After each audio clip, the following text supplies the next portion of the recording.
సక్సెస్‌ఫుల్‌గా ఈరోజు చర్చ్‌కి లేట్‌గా వెళ్ళాను.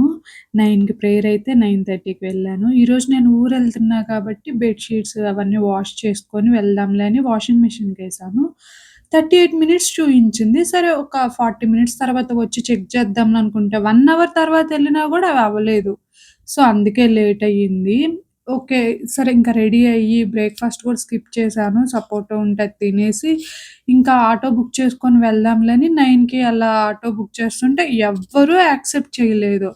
సర్లే అని అలాగే ట్రై చేస్తూ బ్రిడ్జ్ వరకెళ్ళాను. అక్కడికెళ్ళాక కూడా ఒక ఆటో బుక్ అయింది. బట్ వెంటనే క్యాన్సిల్ చేశారు. ఇంక నేనది క్లోజ్ చేసేసి బస్సెక్కేసాను. బస్సెక్కాక రైడ్ బుక్ అయింది. ఇంక అతను కాల్స్ మీద కాల్స్ చేస్తున్నాడు. నేనైతే లిఫ్ట్ చేయకుండా అలాగే ఇంకా వెళ్ళిపోయాను. ఇంక ఈరోజు లేట్‌గా వెళ్ళా గదా!